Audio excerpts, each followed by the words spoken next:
একটি পাত্রে রয়েছে আলু। আলুর স্কিনগুলোকে আমি পরিষ্কার করে জল দিয়ে ভালো করে ধুয়ে নিয়েছি। অনেকগুলোই আলু আছে। আজকে আলু দিয়ে রুটি পরোটার সঙ্গে খাওয়ার জন্য একটি রেসিপি আপনাদের কাছে শেয়ার করব, যেটা সকালে ব্রেকফাস্টে বা ডিনারে পরিবেশন করতে পারেন।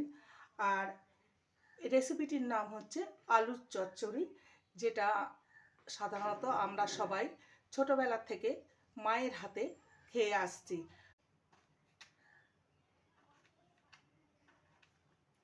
এইভাবে ছোট ছোট টুকরো করে কেটে নেব।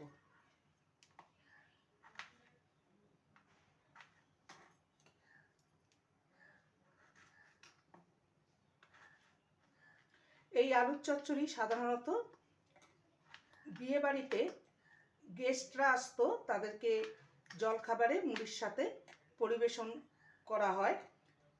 আমি ছোটোর থেকে দেখে আসছি। আর সাথে হয় একটা মিষ্টি কিংবা বোঁদে। সমস্ত আলুকে এরকম ছোট ছোট টুকরো করে কেটে নিয়েছি। কেটে নেওয়ার পর ভালো করে জল দিয়ে ধুয়ে নিয়েছি। এবার চলে যাব মূল রান্নায়। কড়াই বসিয়ে দিয়েছি, এবার দিয়ে দেবো সর্ষের তেল। তেলের পরিমাণ খুব একটা বেশি পাঁচফোড়ন দিয়ে করব। আলুর চচ্চড়িতে পাঁচফোড়ন দিলে এর ফ্লেভারটা খুব সুন্দর আসে। তো কাঁচা লঙ্কা আর একটা শুকনো লঙ্কাকে দু টুকরো করে দেব। ফোড়নটাকে ভেজে নেব। গন্ধ বেরিয়েছে। এবার দিয়ে দেবো আদা বাটা 1 টিস্পুনের মতন।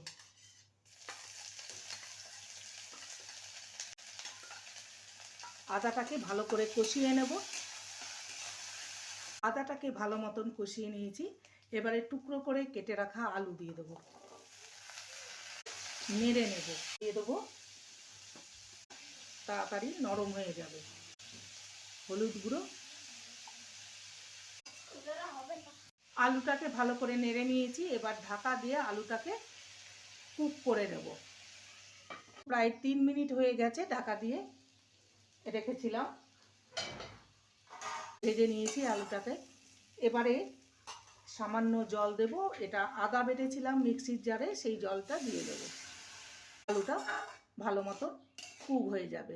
এটা রেডি হয়ে গেছে, দেখতেই পাচ্ছেন। অতি সাধারণ একটি রেসিপি আলুর চচ্চড়ি।